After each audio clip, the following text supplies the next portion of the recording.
शंभू कुमार जी। राधे राधे। कुमार जी, आप कह रहे हैं कि आप सैनिक हैं। कुमार जी कह रहे हैं कि भगवान श्री कृष्ण स्वयं गीता में कर्म ही पूजा है ही कहते हैं। देश के हितार्थ जब हम सैनिक राष्ट्र सेवा में व्यस्त रहते हैं या अपने अन्य कर्मों में तत्परता से संलग्न रहते हैं, तो क्या नाम जप या गुरु सेवा से दूरी हमें भगवत प्राप्ति के लिए बाधक है? हाँ, बिल्कुल। देखो, कर्म योग और कर्म केवल, इसमें अंतर है। कर्म केवल जन्म मरण प्राप्त कराएगा। जैसे आप राष्ट्रीय सेवक हैं, आप युद्ध भूमि में मारे गए तो आपको स्वर्ग मिलेगा, भगवत प्राप्ति नहीं होगी। लेकिन आप राधा राधा करते हुए युद्ध कर रहे हैं और फिर आपका शरीर छूटा तो आपको भगवत प्राप्ति होगी। भगवान ने कहा सर्वदा सर्वकालेषु मामनुस्मर युद्ध च। दो बातें कही, केवल युद्ध नहीं कहा, मामनुस्मर युद्ध च, मेरा स्मरण करते हुए युद्ध करो, तो वो हो गया कर्म योग। और केवल युद्ध ये हो गया कर्म। तो कर्म का परिणाम लोक लोकांतर तक मिल सकता है, भगवान नहीं।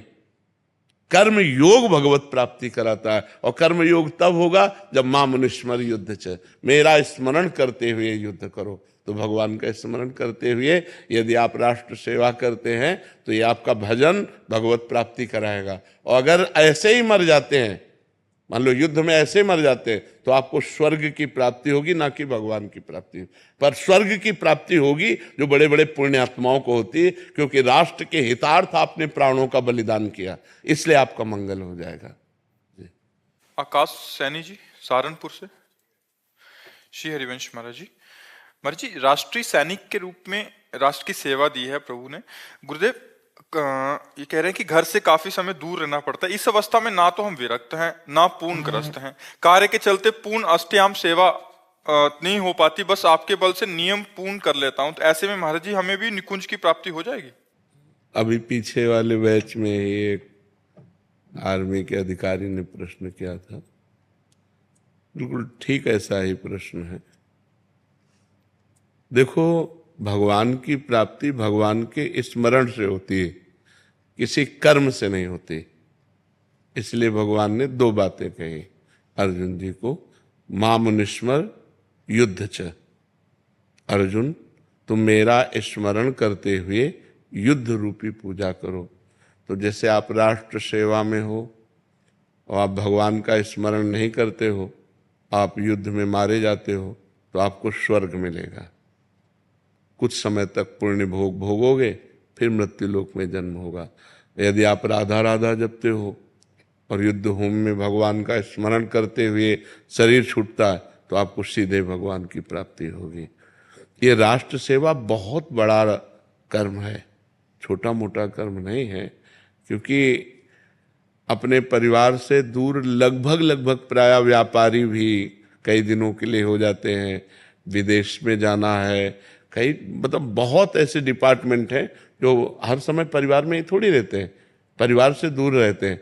और प्राणों का कभी भी किसी का भी योग हो सकता है, किसी भी कारण से, या मृत्यु कभी भी किसी की कैसे भी हो सकती है। तो हमको अपने कर्तव्य पर ध्यान देना है।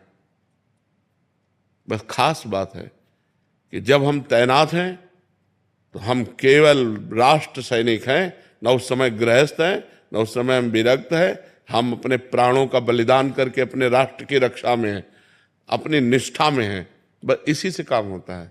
और राधा राधा अंदर जपना है और बाहर से अपने कर्तव्य का पालन करना है।